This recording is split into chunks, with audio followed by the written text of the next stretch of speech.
welcome to this week's edition of Shop Talk.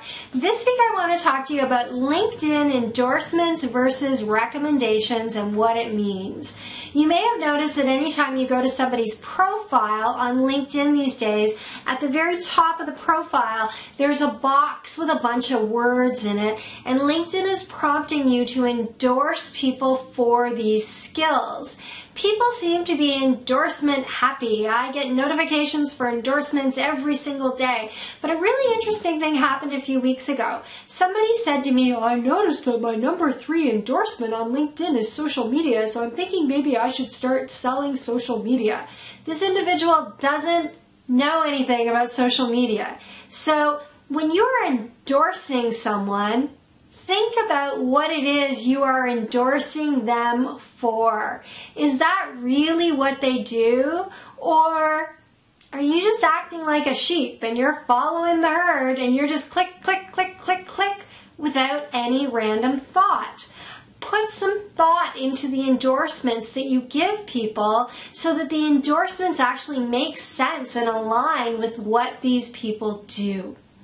An endorsement is a simple click that says, yes, this individual has these skills, whereas a recommendation is like a LinkedIn testimonial for your online resume, otherwise known as your LinkedIn profile. When somebody gives you a recommendation on LinkedIn, it holds a lot of weight because it is a public recommendation of your work performance. You know, a lot of times people will send me requests for recommendations and I've never even worked with them. So you also don't want to be asking people for recommendations if they've never done business with you. The key to using recommendations effectively is to give recommendations where recommendations are due, and you request recommendations at the appropriate time. As an example, if you are a frequent Shop Talk viewer, I'd like to ask you right now to go to LinkedIn and write a recommendation for me based on all of the free content that I give you each week on Shop Talk.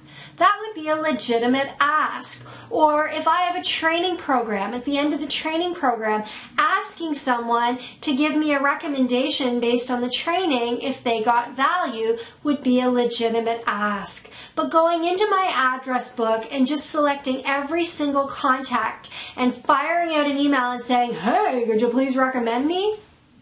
That doesn't make you look good, and the recommendations that they write you don't necessarily lend credibility to the work that you do. They're not going to be skill-based, they're not going to be truthful, and they're not going to have any experience attached to them. If someone was to check you out and contact that person's response would be, well, I haven't actually worked with that person, but they asked me for a recommendation. How does that make you look? It doesn't make you look like the professional you want to look like on LinkedIn. So please use a little bit of common sense around how you apply LinkedIn endorsements and LinkedIn recommendations. Use LinkedIn recommendations to support other people when they have done a good job for you. They're free. People always appreciate giving them. But don't ask people to recommend you when they've never done business with you. Thanks for watching this Shop Talk video. I hope it was useful to you. If you have a question about LinkedIn endorsements or recommendations, please leave me a comment below. I'm happy to respond. See you next week for next week's edition of Shop Talk.